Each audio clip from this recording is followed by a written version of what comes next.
Good evening everyone. स्वागत है आप सभी का एक बार फिर से गूगल केमिस्ट्री क्लासेस पर। मैं हूं आनंद ओझा। कल मैं आपसे रूबरू हुआ था, पर हाँ, कुछ वीडियो को कम समझ में आने की वजह से आज मैं फिर से एक बार सिलेबस को लेकर यहाँ पर खड़ा हुआ हूँ, ताकि आपको सिलेबस सही से समझ में आ पाए। शायद कुछ बच्चों को चीज़ें नहीं समझ में आ पाई थी, बट हाँ, आज आपको कोशिश करना है कि आराम से समझिए। देखिए, सबसे पहली चीज़ तो मैं आपको बिल्कुल ही क्लियर कर दूँ कि सिलेबस अभी 100% नहीं आया हुआ है। ठीक, तो आप सोचेंगे कि मैं 100% यहाँ सब कुछ डिस्कस ऐसा कर दूँ कि जो कि पेपर में आने वाला है या जो पेपर में आएगा, तो वो सिर्फ और सिर्फ अभी यूपी बोर्ड जान रहा है।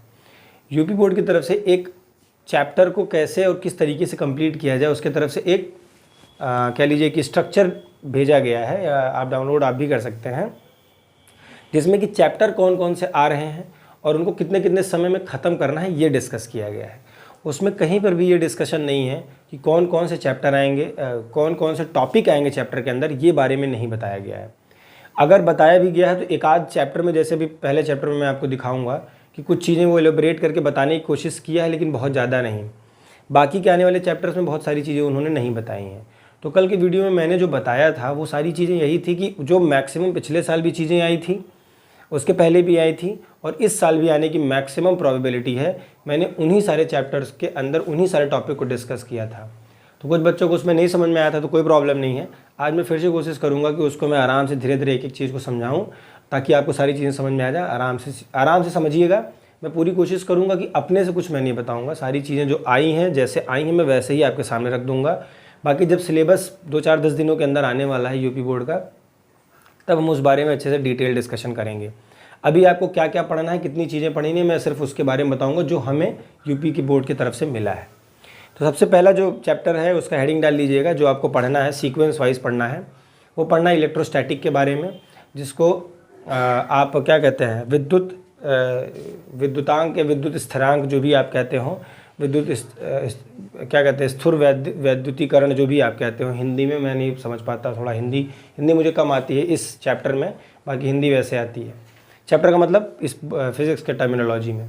तो ध्यान रखिएगा, मेरे ज़्यादा मैं कोशिश करूँगा कि इंग्लिश में बताऊँ, बट हाँ, आपको सारी चीज़ें मैं धीरे धीरे हिंदी में भी पढ़ के बताता रहूँगा बीच बीच में। तो चैप्टर आपका आया है, ना कि चैप्टर के अंदर क्या क्या चीज़ें आएंगी वो आया है।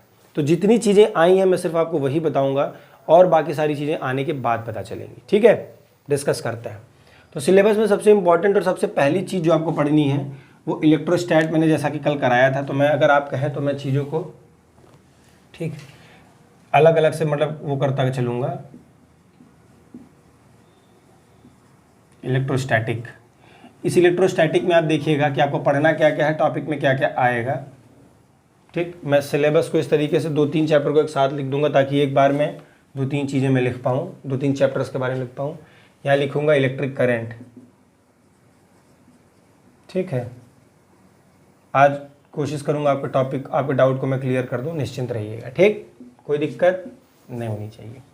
इन 2 चैप्टर के बारे में पहले डिस्कस करेंगे। और जैसा कि मैंने कल बहुत सारी चीज़ें इसने दिया नहीं है, बट मैंने अपने से बताया था, तो मैं कोशिश करूँगा कि उसमें से सारी चीज़ें मैं अपने से, जो मैंने बताया था, फिलहाल वो आने वही हैं। लेकिन अगर आपको ऐसा लगता है कि मैं अपने से कोई चीज़ें नहीं बताऊँ, तो मैं नहीं बताऊँगा। मैं सिर्फ चैप्टर के बारे में बताऊँगा आपको। जब आएगा सिलेबस पूरा कम्प्लीटली, तब उसके बारे में डिस्कस करेंगे। तो सबसे पहली चीज़ जो इलेक्ट्रोस्टैटिक में हमको शुरू करना है वो है electric field, sorry, electric charge. Electric charge के बारे में पढ़ना है। चार्ज क्या है मैं बताते भी चलूँगा। चार्ज क्या है, चार्ज के नेचर क्या है, चार्ज की प्रॉपर्टीज़ क्या है, इसके बारे में पढ़ना है। सबसे पहला टॉपिक आपका आएगा इलेक्ट्रिक चार्ज के बारे में। इस बात में कोई दिक्कत नहीं होनी चाहिए। दूसरा जो टॉपिक आपका दिया है, सब कुछ आराम से मैं ले चलूँगा, वैद्युत क्षेत्र, वैद्युत द्विध्रुव और वैद्युत फ्लक्स। दूसरा जो टॉपिक है वो क्या है, इलेक्ट्रिक फील्ड, इलेक्ट्रिक फील्ड। तीसरा है इलेक्ट्रिक, क्या था, इलेक्ट्रिक फील्ड और डाइपोल और फ्लक्स, डाइपोल और फ्लक्स। ठीक, इलेक्ट्रिक डाइपोल। ठीक, चौथा मैं एरो लगा के लिख दे रहा हूँ, इलेक्ट्रिक फ्लक्स। पांचवा इलेक्ट्रिक गॉस लॉ। ठीक, और छठवां आपको पढ़ना होगा क्रॉस चेक कर दे रहा हूँ मैं, ठीक है, ठीक, हाँ ठीक। फिलहाल इस चैप्टर को इसने हर साल की तरह पूरा कवर ही कर दिया, कोई बड़ी बात नहीं है।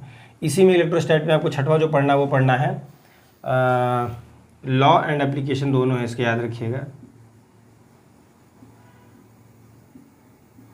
ठीक। और इसके बाद आ जाएंगे आप इलेक्ट्रिक पोटेंशियल,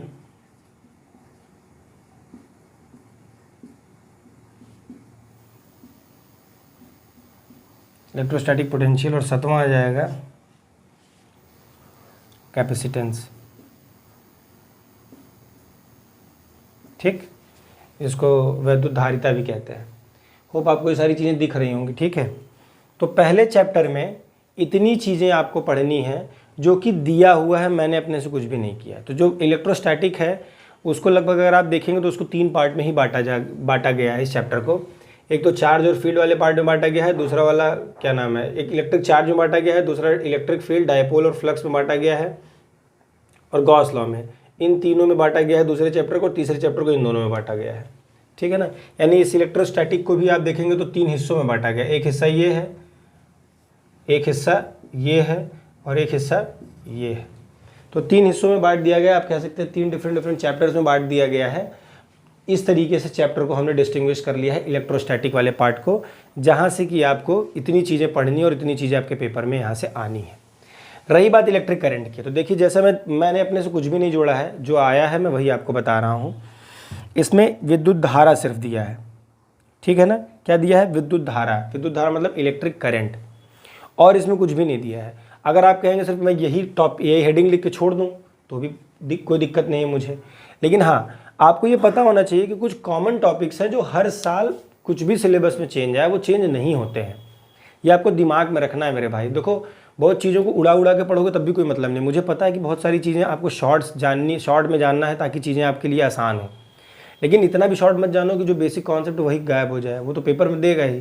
तो कुछ चीज़ें ऐसी हैं जो कि आपको पढ़नी ही पढ़नी। जैसे मैंने कहा कि इस चैप्टर को जब आप पढ़ेंगे तो इस चैप्टर का 2 पार्ट पढ़ेंगे आप।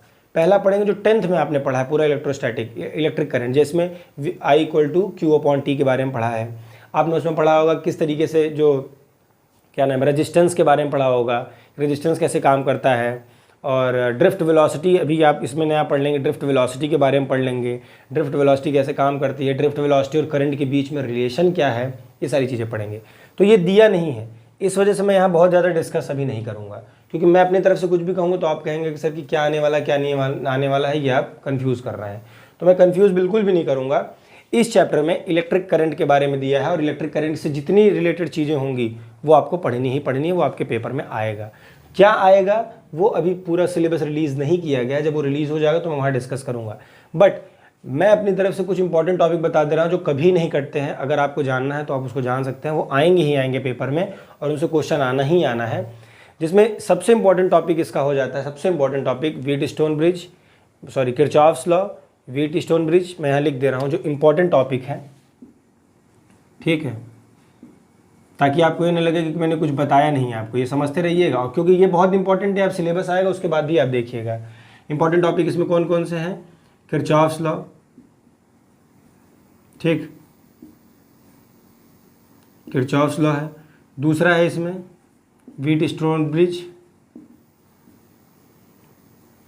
मैं अपने से ये सारी चीज़ें मैं अपने से इसलिए बता रहा हूँ क्योंकि ये पेपर में हर साल आता है, ये आपके सिलेबस में 100% नहीं दिया है। एक तो सबसे पहले चीज़ मैं आपको क्लियर कर दूँ, ये जो सिलेबस आप सुन रहे हैं ये कोई बहुत सिलेबस नहीं है, ये आपको एक तरह से क्लास बांटा है कि आपको कैसे कैसे चीज़ों को पढ़ाना है, किन किन चैप्टर्स को। सिलेबस के अंदर, सिलेबस का मतलब हर एक पॉइंट की चीज़ें जो आपको इन्फॉर्म कर दी जाए कि ये आना है, ये टॉपिक इस चैप्टर के अंदर, तो वो मैं यहाँ कर रहा हूँ जो मोस्ट इंपॉर्टेंट मुझे पता है कि आते हैं, ठीक है ना। तो ध्यान रखिएगा, मैं बार बार वीडियो इस सारी चीज़ों पर नहीं बनाऊंगा। क्यों? क्योंकि मैं पिछले क्लास में भी यही चिल्लाकर बोल रहा था कि सारी चीज़ें अभी ऑथेंटिक नहीं है, बट जितनी चीज़ें मैं बता रहा हूँ 95% चीज़ें रहेंगी, 2-4-5% चीज़ें इधर उधर रहेंगी। बट आप लोग देखते नहीं, आपको तुरंत सब कुछ अच्छा चाहिए होता है। तो आराम से इत्मीनान से बैठ के पूरी वीडियो को देखिए, तब समझ पाएंगे, ठीक। ये जो इंपॉर्टेंट टॉपिक्स करा रहा हूँ ये मैं अपने से करा रहा हूँ। क्यों? क्योंकि ये पेपर में कभी नहीं कटते हैं, ये आते ही आते हैं पेपर में, ठीक है। सिलेबस आएगा तब भी आप देख लीजिएगा। किरचॉफ्स लॉ, व्हीटस्टोन ब्रिज, इनको आपको पढ़ते, अगर आप पढ़ रहे हैं तो इनको पढ़ते रहिए, नहीं पढ़ रहे हैं तो आप जो जो इधर दिया है पहले इसी को पढ़िए। जो पढ़ रहा है बच्चा, मैं उसके लिए ये बता रहा हूँ, इसको आप इसको पढ़ें, इसको छोड़े ना। मीटर ब्रिज, ठीक है, इस पे हर साल क्वेश्चन आते हैं, चाहे कोरोना का समय रहा हो तब भी ये चीज़ें थी अंदर, और कोरोना तो अब तो चला गया है, तो अब तो चीज़ें रहेंगी ही, ठीक है। पोटेंशियोमीटर, ठीक। तो ये 4 चीज़ें मैंने अपनी तरफ से लिखवा दी जो बहुत इंपॉर्टेंट है, वो आना ही आना है। इनमें से 1-2 टॉपिक आपको पेपर में पूछेगा, मतलब पूछेगा, सबको ये सब पढ़ के जाना है। बाकी रही बात इसके पहले ड्रिफ्ट वेलोसिटी, यानी इस चैप्टर को मैंने कहा ना 2 हिस्सों में बटा है। एक हिस्से में ये सारी चीज़ें आती हैं और दूसरे हिस्से में वही कक्षा 10 वाली चीज़ें आएंगी, और उसमें कुछ एडिशनल चीज़ें कि कैसे इलेक्ट्रॉन ड्रिफ्ट करके जाता है, ड्रिफ्ट वेलोसिटी क्या होती है, ड्रिफ्ट वेलोसिटी और करंट के बीच में संबंध कैसे पैदा होता है, इन सारी चीज़ों के बारे में होगा। वो अभी यहाँ नहीं दिया है तो इस वजह से मैं डिस्कस नहीं कर रहा हूँ, क्या पता वो कट गया हो, लेकिन इसको ज़रूर पढ़ना है, ठीक है। आगे बढ़ जाएं, कोई दिक्कत?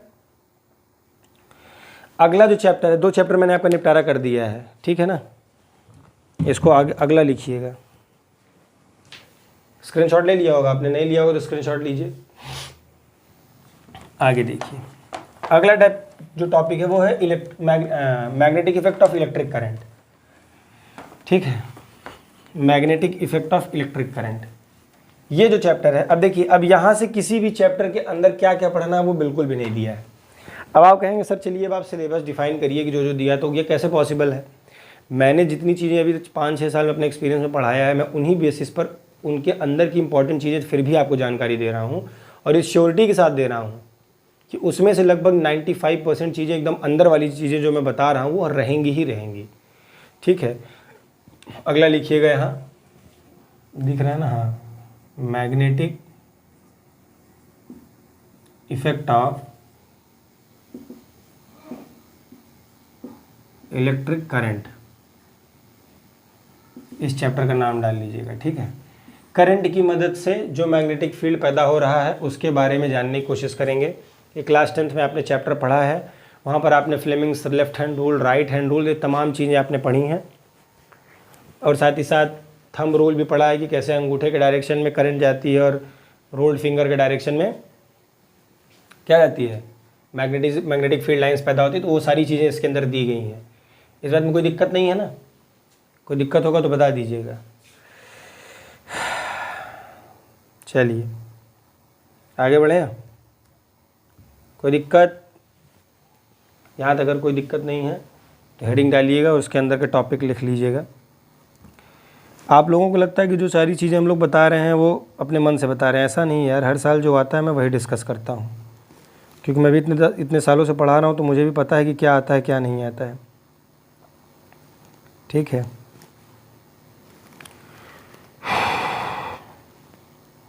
चलिए अब देखिए, इस टॉपिक के अंदर, इस चैप्टर के अंदर क्या क्या टॉपिक आ सकते हैं, मैं उनके बारे में आपको लिखवा दे रहा हूँ, देख लीजिएगा, ठीक। ठीक है, शुरू कर रहे हैं ना।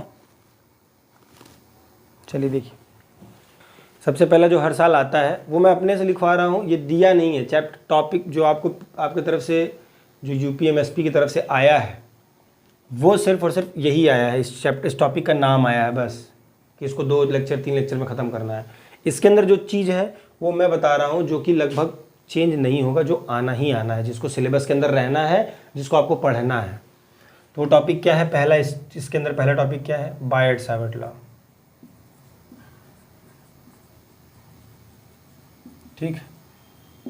ये पढ़ना है आपको, ये सिलेबस नहीं चेंज होगा। आप भूल जाए कुछ सिलेबस में चेंज हुआ है, नहीं चेंज हुआ है, जो मैं पढ़ा रहा हूँ बस आपको उसको पढ़ना है, ठीक है ना।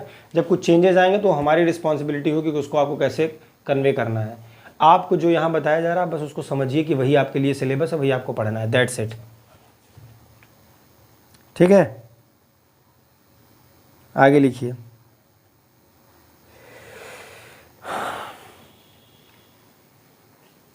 And application. क्या इसके एप्लीकेशंस होंगे उसको जब हम टॉपिक पढ़ेंगे तब देखेंगे।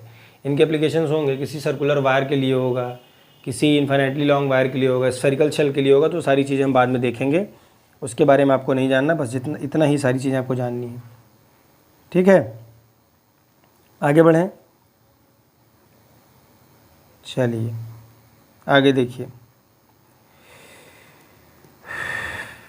जो इम्पोर्टेंट टॉपिक है मैं वही बता रहा हूँ, क्योंकि सिलेबस नहीं आया तो मैं अपने से कुछ भी नहीं बताऊँगा, आपको बिल्कुल भी कंफ्यूज नहीं करूँगा। मुझे पता है कि जो पेपर में मोस्ट प्रोबेबली इनको रहना ही रहना है, इनको नहीं काटा जाएगा, 99% चांस है कि ये नहीं काटे जाएंगे, मैं उन्हीं को बता रहा हूँ। ठीक, क्योंकि अभी 100% सिलेबस रिलीज़ नहीं किया गया। मैं कम से कम 10वीं बार बोल रहा हूँ, वीडियो को सुनते रहिएगा, देखते रहिएगा। एम्पियर्स लॉ, वही सारी चीज़ें बार बार करा रहा हूँ। एम्पियर्स लॉ एंड एप्लीकेशन याद रखिएगा। अगर कुछ कटता भी है तो ऐसे जान लीजिए कैसे कटता है, आप अगर पढ़े होंगे, पिछले साल का सिलेबस देखे होंगे। तो जैसे मैंने लिखा बायट-सैवर्ट लॉ एंड इट्स एप्लीकेशन या Ampere's law and its application, तो इसके एप्लीकेशन में अगर 4 एप्लीकेशन होंगे, स्फेरिकल सेल के लिए, वायर के लिए मान लीजिए, और इन्फाइनेटली लॉन्ग वायर के लिए या फाइनाइट लॉन्ग वायर के लिए, ऐसे 4-5 कंडीशंस होंगी, तो उनमें से आपको 2 रिड्यूस करके 2 ही देगा। तो इसका ये मतलब थोड़ी नहीं है कि आपको एप्लीकेशन नहीं पढ़ना है, एम्पियर्स लॉ का पढ़ना है, उन 2 को छोड़कर बाकी चीज़ों को पढ़ना है। तो मैं मोटे मोटे सिलेबस को लिखवा रहा हूँ, इस बात का ध्यान रखिएगा। आगे लिखिएगा, यहाँ तक कोई दिक्कत नहीं होनी चाहिए, ठीक है। अब जैसे पिछले साल टोरॉइड आई थिंक कटा हुआ था, तो अभी इस बार मैं टोरॉइड नहीं लिखा रहा हूँ क्योंकि पिछले साल कटा हुआ था। बाकी देखते हैं, अगर इस साल आएगा तो आएगा। सोलिनॉइड लिख लीजिएगा, सोलिनॉइड से पेपर में क्वेश्चन आता है। करंट कैरिंग सोलिनॉइड कैसे बिहेव करता है, करंट कैरिंग सोलिनॉइड के अंदर मैग्नेटिक फील्ड लाइंस कैसे पास करती हैं, सारी चीज़ों को हम देखेंगे, ठीक है। इसमें होता है कि magnetic field inside a straight solenoid, ये आता है, ये टॉपिक है। तो सोलिनॉइड के अंदर सारी चीज़ें पढ़ेंगे। आगे बढ़ जाइए। बाकी टोरॉइड अगर सिलेबस में आएगा तब मैं डिस्कस करूँगा, अभी मुझे सिलेबस में नहीं दिखा है पिछले साल, इसलिए मैं डिस्कस नहीं कर रहा हूँ, ठीक है। बाकी अगर कुछ होगा तो मैं आपको बताऊंगा। मैंने कुछ पिछले साल के कुछ सिलेबस रखे थे, बट अभी वो प्रेजेंट टाइम में मुझे दिख नहीं रहा है, ठीक है। एक सेकंड रुक जाइए, हो सकता है दिख जाए, मैं देख रहा हूँ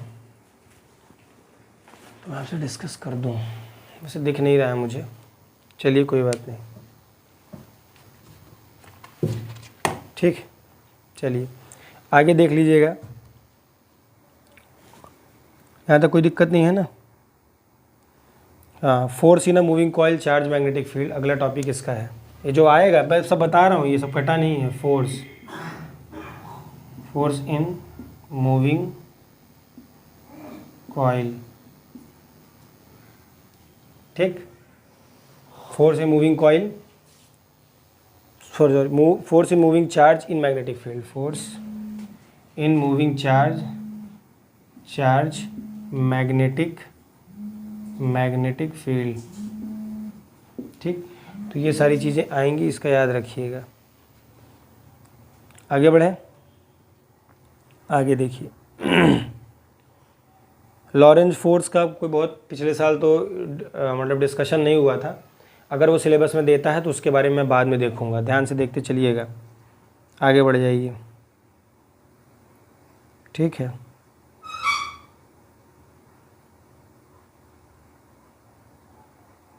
जो भी चीज़ें होंगी मैं अपने से कुछ भी डिस्कस नहीं कर रहा हूँ, इसलिए मैं देख कर आराम से कर रहा हूँ, ताकि आपको ये ना लगे कि सर कुछ अपने से बता रहे हैं। आप लोगों को लगता है कि मैं कुछ अगर अपने से बता रहा हूँ तो उसमें मेरा कोई वो है। Force on a current carrying conductor in a magnetic field, ये भी एक टॉपिक है, ठीक है। Force on a current carrying magnetic, force on a current carrying, force on a current carrying, देखिए मतलब current carrying conductor in magnetic field, current carrying conductor in magnetic field. फिर से मैं बता दूं कि ये जो सिलेबस आया है वो सिलेबस नहीं है, वो क्लासेस डिस्ट्रीब्यूट की गई हैं। सिलेबस हम लोग पिछले साल के अकॉर्डिंग ही यहाँ डिस्कस कर रहे हैं। जो मोस्ट प्रोबेबल है कि यही सारी चीज़ें आती हैं, कुछ चीज़ें ऐड होंगी या घटेंगी या बढ़ेंगी तो मैं उनको फर्दर ऐड करूँगा। बाकी जो बच्चा यहाँ तक पहुँच चुका है वो इन टॉपिक्स को पढ़ेगा, इस चैप्टर तक पहुँच गया है। जो नहीं पहुँच गया, इसके पीछे जितना पढ़ा है उनको पूरा पढ़ेगा। जितना मैं कहूँगा उतना आप पढ़ते जाएंगे, जो चीज़ें ऐड होती जाएंगी मैं उनको बताता जाऊँगा, ठीक है। चलिए आगे देखिए।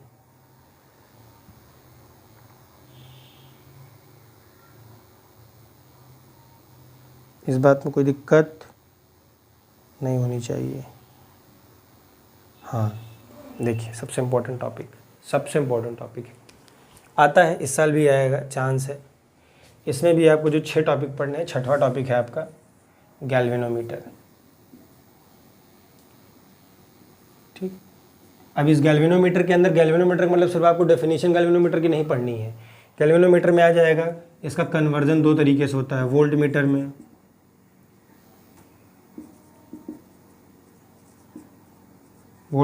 एमीटर में, ठीक। कैसे कन्वर्ट करते हैं इन सारी चीज़ों को देखेंगे, ठीक है ना। ध्यान रखिएगा, मैं इनको सब जिक्र करूंगा, सबका डिस्कशन मैं करूंगा, लेकिन आपको मैं एक सिलेबस बता रहा हूँ कि अगर कोई पढ़ रहा है तो यही चीज़ें पढ़नी है, ऐसे इन्हीं टॉपिक को पढ़ो, इसके अंदर जितनी चीज़ें हो बस उनको पढ़ते जाओ, बाकी मेजर टॉपिक यही रहेंगे। बाकी माइनर टॉपिक्स इनके अंदर जितने हैं वो आपको अपने से खोल के पढ़ना है, उनके बारे में भी डिटेल डिस्कशन नहीं करेंगे। क्यों? क्योंकि जब तक 100% सिलेबस नहीं आ जाएगा तब तक। आगे बढ़ जाइएगा, बस इतनी चीज़ें आपको यहाँ पढ़नी है। बता ही दिया मैंने कैसे कन्वर्ट करते हैं वोल्टमीटर को गैल्वेनोमीटर को, इतनी चीज़ें इस चैप्टर में आपको पढ़नी है। अगला जो चैप्टर है आपका वो हो जाएगा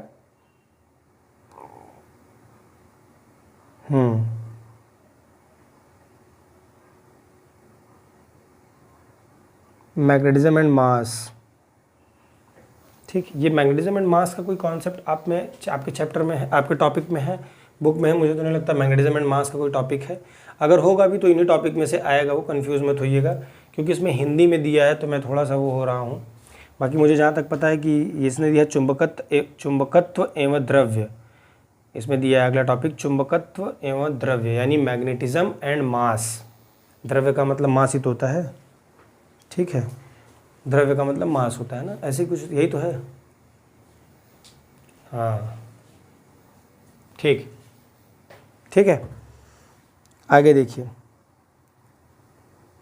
अगला जो टॉपिक है वो है आपका विद्युत चुंबकीय प्रेरण। इसको क्या कहते हैं? विद्युत चुंबकीय प्रेरण यानी इलेक्ट्रोमैग्नेटिक इंडक्शन, अगला टॉपिक है, ठीक। कहाँ से लिख दूँ इसको? स्क्रीनशॉट ले लीजिए, फटाक से स्क्रीनशॉट ले लीजिए।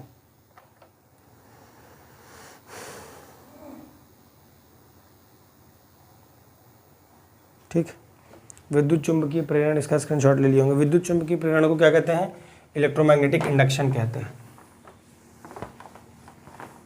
ठीक है। ये इसको आपको पढ़ना है। इसमें इलेक्ट्रोमैग्नेटिक इंडक्शन में क्या पढ़ना है इसको देख लीजिएगा। इंडक्शन में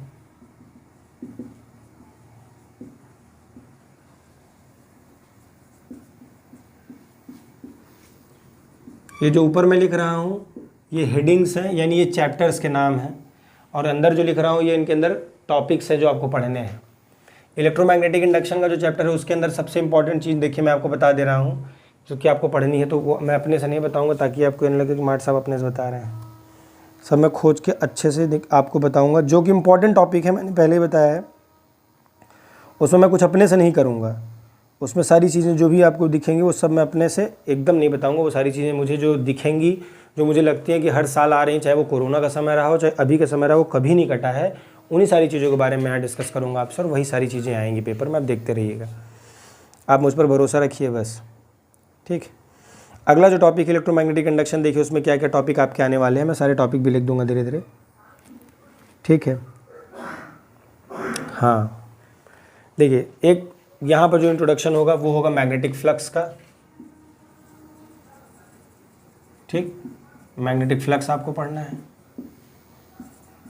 सारे टॉपिक सीरियल वाइज ले चलूँगा, परेशान मत होइएगा, ठीक है ना। Important and the most important topic of this chapter,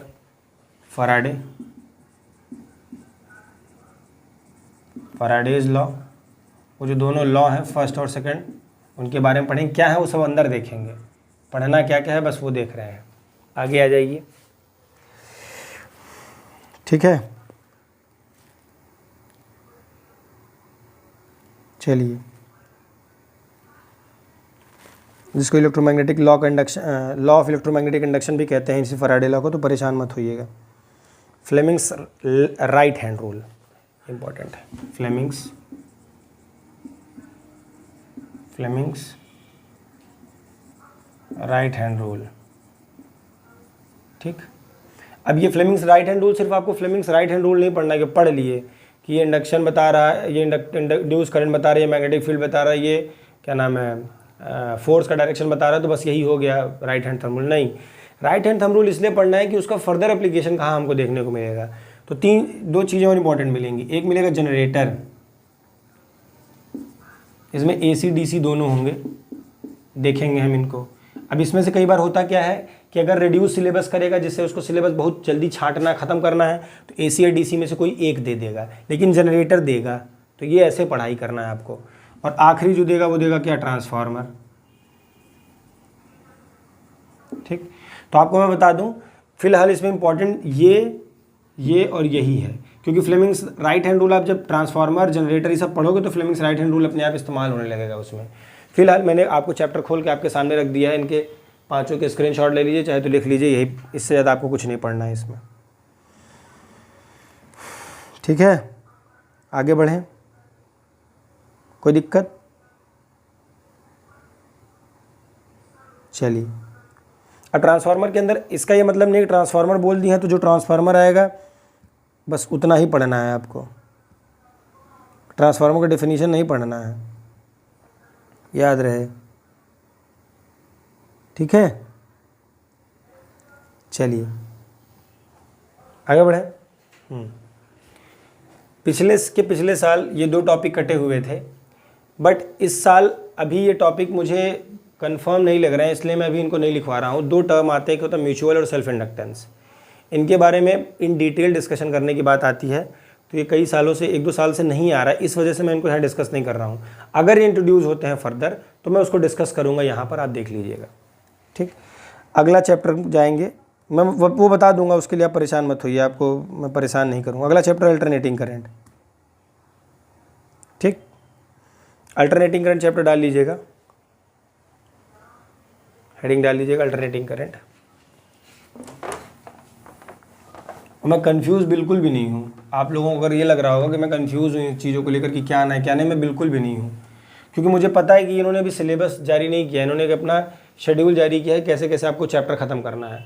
but हाँ, ये कन्फर्मेशन है कि यही चैप्टर पढ़ना है। इनके अंदर की चीज़ें मैं अपने से एक्सप्लेन कर रहा हूँ, जो मोस्ट प्रोबेबल है कि वही आते हैं पेपर में। अगर सिलेबस आएगा तो मैं फर्दर उसको एक 10-20 मिनट की टाइम लेकर उसको कभी बीच में डिस्कस कर दूंगा। बट जो बच्चा पढ़ रहा है उसको ये टॉपिक पढ़ना ज़रूरी है, ये जान लीजिए, यही सब सिलेबस है आपका, ठीक। आगे AC अल्टरनेटिंग करंट में। अल्टरनेटिंग करंट में पहला टॉपिक आपको जो डालना है वो क्या डालना है, डाल लीजिएगा IRMS, ये सब आते हैं यार, कॉमा VRMS और मीन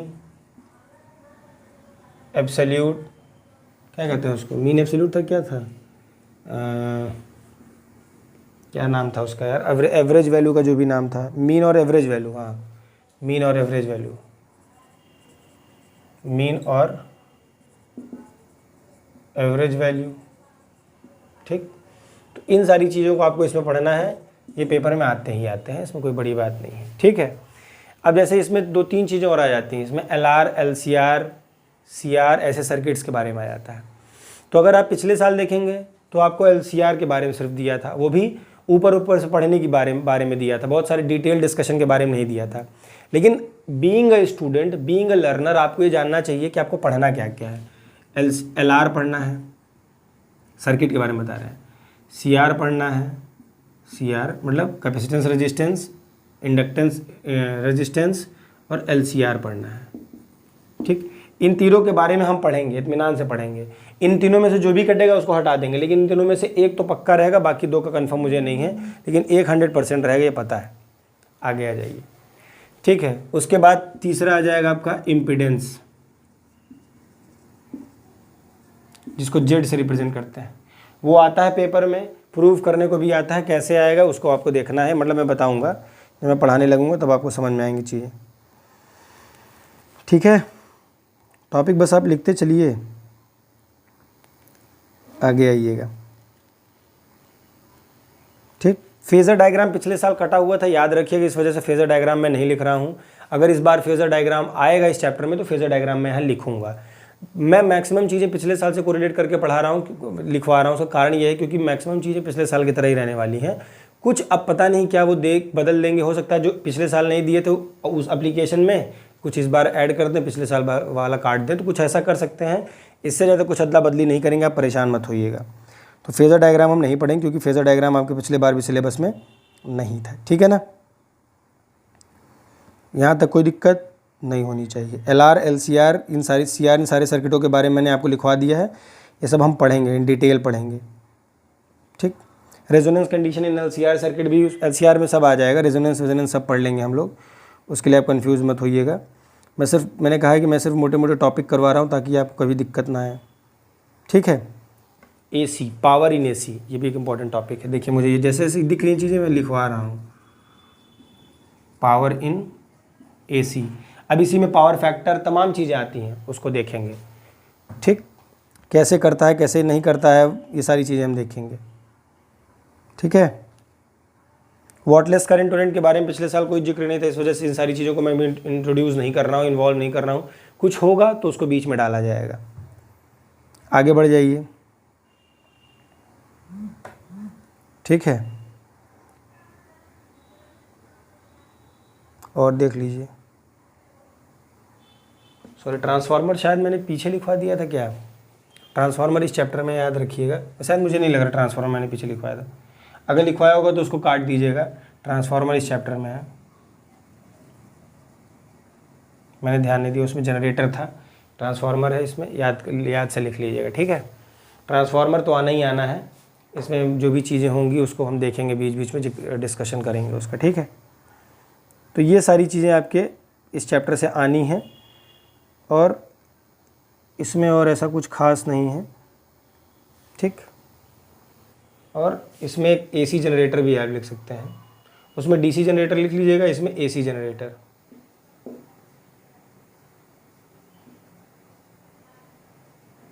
आप कहोगे सर कि आप शायद थोड़ा सा कंफ्यूज हो गए हो कि उस चैप्टर में दोनों लिखवा दिया है, तो आपको मैं बता दूं कि AC और DC जनरेटर जो मैं लिखवा रहा हूँ वहाँ DC जनरेटर लिखवाना चाहिए था मुझे, AC जनरेटर नहीं। Transformer and AC generator belongs to alternating current वाला चैप्टर, बाकी वहाँ पे DC जनरेटर होगा क्योंकि वो करंट किस पर काम करता है, इलेक्ट्रोमैग्नेटिक इंडक्शन पे काम करता है, तो उसको काट के ट्रांसफार्मर और AC जनरेटर काट दीजिएगा, वहाँ DC लिखा रहने दीजिएगा, बाकी आगे बढ़ जाइएगा। ठीक है, इससे ज़्यादा आपको और कुछ नहीं जानना है इस चैप्टर में। आगे बढ़ जाएँ, इलेक्ट्रोमैग्नेटिक वेव वाला चैप्टर की हेडिंग डालिएगा और उसमें आपको क्या लिखना है उसको देख लीजिएगा। ठीक है, इलेक्ट्रोमैग्नेटिक वेव में क्या क्या लिखना है। देखिए इलेक्ट्रोमैग्नेटिक वेव में 3-4 चीज़ें हैं, बहुत ज़्यादा चीज़ें इसमें भी नहीं पढ़नी है आपको, स्क्रीनशॉट आपने ले लिया होगा। इसमें देखिए क्या क्या पढ़ना है, आराम से समझिएगा। क्या है EMW, जिसको इलेक्ट्रोमैग्नेटिक वेव कहते हैं। तो इलेक्ट्रोमैग्नेटिक वेव वाला जो चैप्टर है इसमें आपको पढ़ना है क्या है, डिस्प्लेसमेंट करंट के बारे में पढ़ना है। ठीक है, बहुत डिटेल नहीं पढ़ना है या कोई डेरिवेशन वेरिएशन इतना नहीं करना है, इनके बारे में आपको जानते रहना है। ठीक है, मैक्सवेल के इक्वेशंस हैं, सिर्फ इनको जानना है, इनका मतलब दिमाग में अपने रखना है, बहुत डिराइव नहीं करना है। और तीसरा इसमें आपको जानना होगा इलेक्ट्रोमैग्नेटिक स्पेक्ट्रम, जिसमें अल्ट्रावायलेट गामा रेडिएशन ये सब बने होंगे, तो मोस्ट इंपॉर्टेंट है, इससे क्वेश्चन आता ही आता है। और चौथी चीज़ आपको इसमें जानना होगा, इतनी चीज़ें जाननी है और मुझे नहीं लगता इसमें कुछ और बहुत ख़ास है। फिलहाल मैं एक बार क्रॉस चेक कर ले रहा हूँ। और आपके सिलेबस के बाहर की चीज़ें हैं इसमें, मतलब बहुत एक ज़रूरी नहीं है उनको पढ़ना आपको। ठीक है, हाँ ठीक है, इससे ज़्यादा नहीं जानना है आपको। ठीक, हाँ ठीक है, इतना ही जानना है आपको इसमें। तो ये 3 ही टॉपिक हैं इसमें जो आपको जानना है। अब आ जाते हैं, आपका जो नेक्स्ट टॉपिक है वो है आपका क्या, दूसरा जो बुक है आपके उसके बारे में आ जाते हैं। इसमें भी कुछ चैप्टर्स को थोड़ा एलिब्रेट किया गया है, जितना किया गया है मैं उतना बताऊंगा इसमें। इसमें मैं एडिशनल कुछ नहीं बताऊंगा, ठीक है। तो इतनी चीज़ों का स्क्रीनशॉट ले लीजिए, फिर मैं आगे बढ़ता हूँ। इतनी चीज़ें आपको पढ़नी ही पढ़नी है इस टॉपिक में, इससे ज़्यादा कुछ पढ़ना भी नहीं होगा। फिलहाल आपका जब सिलेबस आएगा तो एक बार मैं आपके तसल्ली के लिए उसको भी डिस्कस करूँगा। तो आप देखिएगा कितनी चीज़ें मेरी बताई हुई पूरा मैच कर रही हैं, ठीक है। बाकी जो बच्चा कंसिस्टेंसी के साथ लगातार बढ़ रहा है, चैप्टर्स को आगे की ख़त्म कर रहा है, वो इन गिवन टॉपिक्स को ख़त्म करना शुरू कर दे, पढ़ना शुरू कर दे बस। सेकंड बुक में आप आ जाएंगे, ठीक, क्या है, ज्योमेट्रिकल ऑप्टिक्स, ठीक है। ज्योमेट्रिकल ऑप्टिक्स में देख लीजिएगा, सबसे इंपॉर्टेंट चीज़ आपको क्या क्या पढ़ना है, जो जो दिया सिलेबस में वही बता रहा हूँ। ज्योमेट्रिकल में आपको ऑप्टिक्स में पढ़ना है प्रकाश का अपवर्तन एवं पूर्ण आंतरिक परावर्तन। देख लीजिए, हेडिंग ये डालना है, प्रकाश का अपवर्तन यानी रिफ्रैक्शन, रिफ्रैक्शन एंड क्या देखना है, TIR, total internal reflection, total internal reflection. दूसरा टॉपिक क्या पढ़ना है इसके अंदर,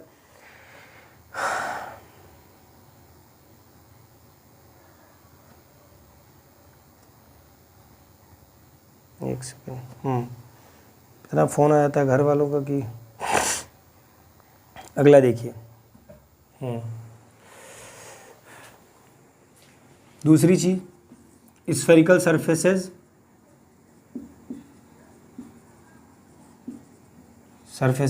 एंड स्फेरिकल सरफेसेस के बारे में पढ़ना है आपको, एंड और क्या पढ़ना है, एंड एक टॉपिक और था, स्फेरिकल सरफेसेस के बारे में पढ़ना है, एंड हाँ, रिफ्रैक्शन थ्रू लेंसेज,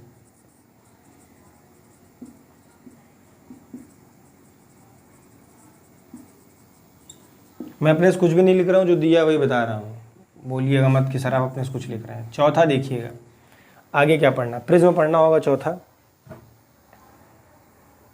ठीक, हाँ, प्रिज्म में अपवर्तन कह लीजिए, यानी रिफ्रैक्शन थ्रू प्रिज्म पढ़ना है आपको। साथ ही साथ प्रकाशिक यंत्र के बारे में पढ़ना है। तो देख लीजिएगा, ये चैप्टर इसके बाद ख़त्म हो जाएगा, इसमें पढ़ना प्रिज्म।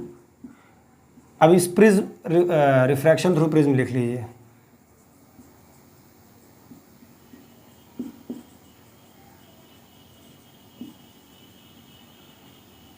रिफ्रैक्शन थ्रू प्रिज्म पढ़ना है। और चौथी चीज़ आपको पढ़ना है इसमें क्या, रिफ्रैक्शन थ्रू प्रिज्म में हम सारी चीज़ें बता देंगे, आप परेशान मत होइएगा, बस हेडिंग देखते रहिए। और चौथी चीज़ जो आपको पढ़नी है वो पढ़नी है मेरे भाई, टेलीस्कोप एंड माइक्रोस्कोप। इतनी चीज़ों का स्क्रीनशॉट लीजिए, फटाक से आगे बढ़ते हैं, ठीक।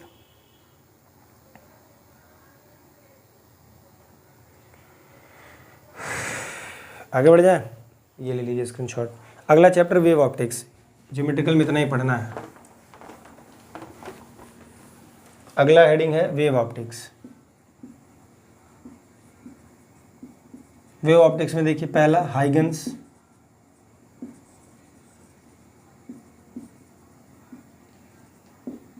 Principal and application. एप्लीकेशन में वही देखेंगे, रिफ्लेक्शन और refraction through Huygen for the wave nature of light through Huygens principle देखेंगे एप्लीकेशन के अंदर, वो बताऊंगा आगे मैं आपको, ठीक है। पेपर में एक क्वेश्चन आता ही आता है इससे। दूसरा चीज़ आप क्या देखेंगे, इंटरफेरेंस, देखते चलिएगा, डिफ्रैक्शन, और इस बार आपने पोलराइजेशन भी जोड़ा हुआ है,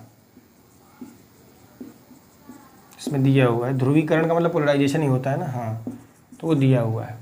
साथ ही साथ फिर इसके बाद इसी इंटरफेरेंस में अगर आप और डिटेल जाएंगे तो फिर अब डिटेल जाने की जरूरत नहीं, क्योंकि इंटरफेरेंस पढ़ेंगे तो coherence, non coherence, monochromatic light, और उसके बाद यंग्स डबल स्लिट एक्सपेरिमेंट, ये सारी चीज़ें देखेंगे हम, ठीक है। इसमें भी देखेंगे। तो बड़े बड़े मेजर टॉपिक्स मैंने लिखा दिए, इनके अंदर क्या क्या पढ़ना है उनको हम डिस्कस करेंगे, क्या नाम है, जब आपको हम चैप्टर पढ़ाएंगे तब। और चौथा इसमें आपको और क्या पढ़ना है, फिलहाल इसमें आपको इतनी चीज़ें पढ़नी, क्योंकि इन तीनों में चैप्टर खत्म हो गया है। इसमें अगर आप अलग से लिखेंगे तो इसमें लिखेंगे Young's double slit experiment, Young's double slit experiment. इसमें आपको पढ़ना होगा फ्राउनहोफर,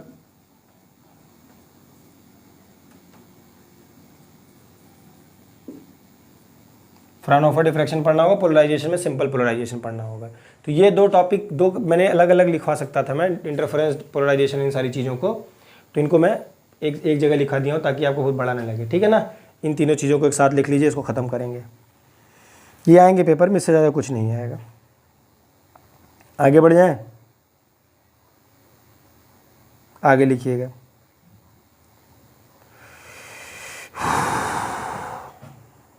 ठीक, विवर्तन का मतलब क्या होता है? डिस्पर्जन होता है, डिस्पर्जन ऑफ लाइट। विवर्तन शायद इंटरफेरेंस या डिफ्रैक्शन होता है, देख लीजिएगा। पर हाँ, मैं हिंदी में पढ़ दे रहा हूँ ताकि आपको लगे प्रकाश का विवर्तन, तो मेरे ख्याल से प्रकाश का विवर्तन या डिफ्रैक्शन ही होगा। ठीक, आगे देखिएगा। हाँ, अगली हेडिंग डालिएगा, विकिरण तथा द्रव्य की द्वैत प्रकृति, यानी रेडिएशन एंड डुअल नेचर। अगले चैप्टर का नाम है रेडिएशन एंड डुअल नेचर। ठीक, अब इन चैप्टर्स के अंदर क्या पढ़ना है वो दिया नहीं है, लेकिन मैं बता रहा हूँ आपको जो पढ़ना है, radiation and dual nature.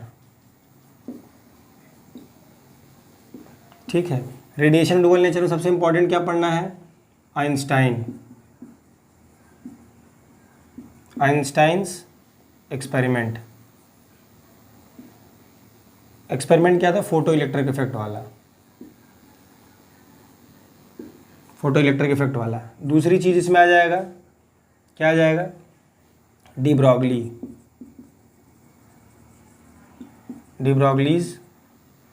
Dual nature. De Broglie ने dual nature of matter wave को बताया, मैटर को बताया था, पार्टिकल और वेव दोनों फॉर्म में, उसके बारे में पढ़ेंगे। इस पूरे चैप्टर में सिर्फ यही दो चीज़ आपको पढ़नी, याद रखिएगा। इसमें बहुत सारे छोटे छोटे फॉर्मूले बनते हैं, पर इन पर पेपर में क्वेश्चन यही दोनों में से फंसता है। इससे ज़्यादा आपको और कुछ नहीं पढ़ना है, बस जितना मैं लिखवा रहा हूँ उतना ही पढ़िएगा। स्क्रीनशॉट ले लीजिए, आगे बढ़िए। आगे बढ़ जाए, चलिए अगला डाल लीजिएगा क्या? एटम। एटम चैप्टर का नाम डाल लीजिएगा, एटम। एटम में आपको जो पढ़ना है बोर्स मॉडल। बोर्स मॉडल में आपको क्या पढ़ना है? कल मैंने ये सब कराया था। ई के बारे में पढ़ना और रेडियस के बारे में पढ़ना है। ई और रेडियस के बारे में पढ़ेंगे, जहाँ पर फॉर्मूला डिराइव करेंगे, छोटा सा फॉर्मूला आएगा, मतलब आएगा फॉर्मूला, उसको डिराइव करेंगे। रेडियस ऑफ द ऑर्बिट को डिराइव करेंगे, उन सारी चीज़ों के बारे में जानेंगे। दूसरी चीज़ आपको क्या जानना है इसमें? बोर्स मॉडल के बाद जो आपको देखना है वो देखना है हाइड्रोजन स्पेक्ट्रम। ठीक, हाइड्रोजन स्पेक्ट्रम को जानेंगे, जिसमें आपको जानना क्या क्या है? Lyman, Balmer and Paschen. Lyman, Balmer, Paschen, Brackett and Pfund. इन सारे के सारे साइंटिस्टों की जो हाइड्रोजन लाइन की जो स्पेक्ट्रम सीरीज बनती है उसके बारे में डिटेल डिस्कशन करेंगे, वो आता ही आता है। तो आपको ये दो टॉपिक, मेजर टॉपिक आपको पढ़ने हैं किसमें? एटम के अंदर पढ़ने हैं। एक बोर्स मॉडल पढ़ना है, वो जो आपने 11th क्लास में पढ़ा होगा केमिस्ट्री में, उसी पर रिलेटेड है ये थोड़ा सा। उसके अंदर जाके हम लोग इसको फिजिक्स से रिलेट करके पढ़ेंगे कि चार्जेस कैसे बिहेव करते हैं, रेडियस कैसे बदलता है, ये सारी चीज़ें देखेंगे। एक एक्सपेरिमेंट और होगा इसमें, मैं भूल गया। बोर्स मॉडल के बाद एंड रदरफोर्ड मॉडल। ठीक, बोर्स एंड रदरफोर्ड पढ़ेंगे। रदरफोर्ड को बहुत डिटेल में नहीं पढ़ना है, पर रदरफोर्ड का छोटा सा फॉर्मूला है, उसको डिस्कस करेंगे और रदरफोर्ड के एक्सपेरिमेंट को डिस्कस करेंगे। लिखने की जरूरत नहीं, वो सब पेपर में आएगा नहीं वैसे।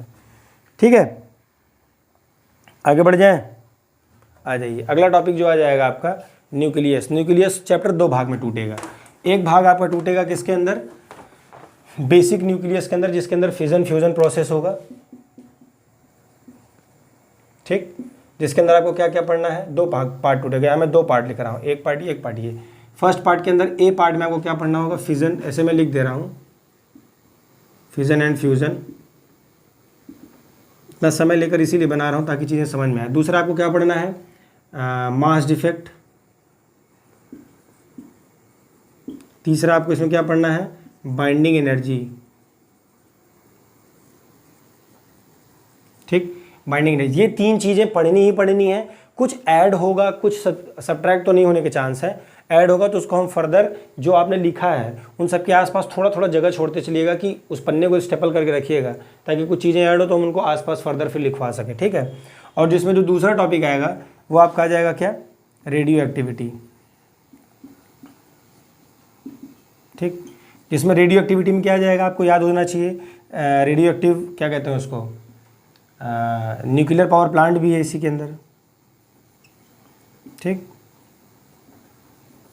इसके बारे में भी क्वेश्चन पिछले साल आया था, तो इस बार भी आने, पिछले साल आने का मतलब था पिछले साल सिलेबस में था।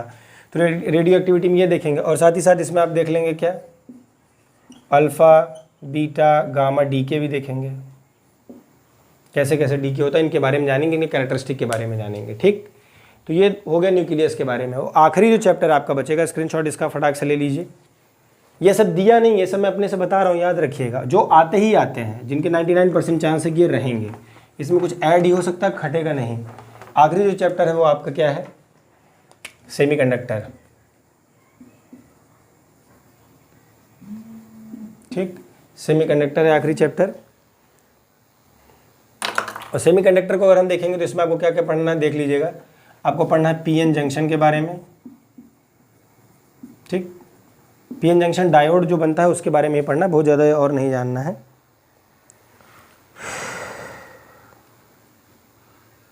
ठीक। ठीक है, मैं चेक कर रहा था कि और कुछ ऐड तो नहीं किया है। पीएन जंक्शन पढ़ना है। पीएन जंक्शन कैसे बनता है आप इसके बारे में जानेंगे, यानी पी और एन टाइप जंक्शन मत कहिए, इसको कह लीजिए P type and N type, ठीक। P type and N type semiconductor के बारे में आप जानेंगे। तो अगर इतना जान जाएंगे तो आपको सारी चीज़ें समझ में आ जाएंगी इस चैप्टर के अंदर। दूसरा टॉपिक आप देख सकते हैं P type N type semiconductor के अलावा इसमें आ जाएगा पीएन जंक्शन, ठीक। पीएन जंक्शन डायोड आ जाएगा, जिसको डायोड भी हम कहेंगे आगे चल के। तो पीएन जंक्शन डायोड भी आपको समझ में आ जाएगा, ठीक है।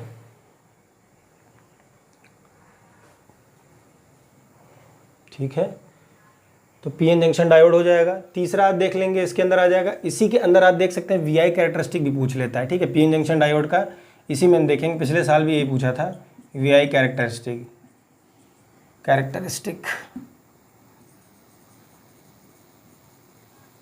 ठीक।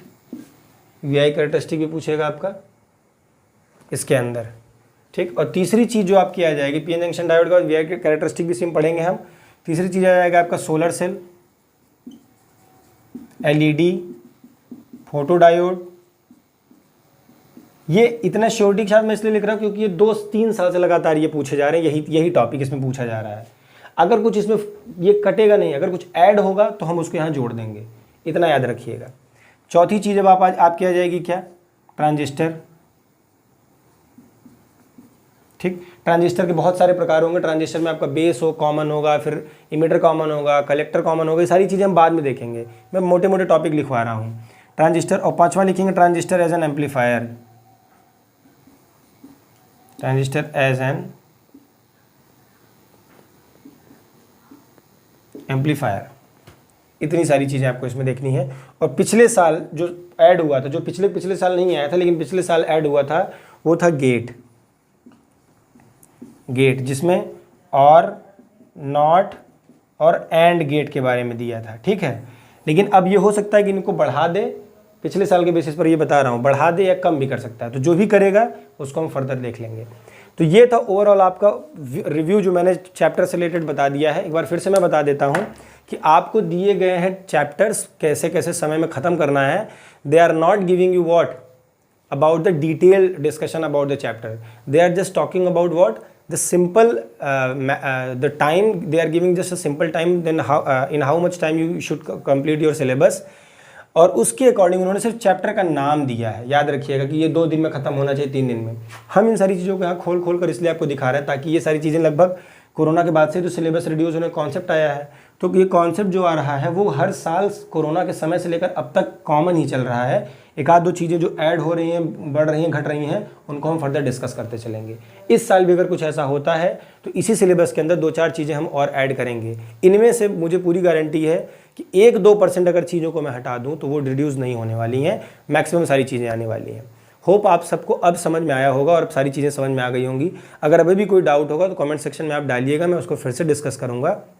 मैं फिर से बता दूं कि ये सारी चीज़ें जो मैंने अंदर की लिखवाई हैं ये मैंने बताया है, जो 5-6 साल से मैं देख रहा हूँ उसके बेसिस पर। अभी सिलेबस 100% नहीं आया है, अगर आएगा तो हम फर्दर उसमें ऐड कर लेंगे, ठीक है।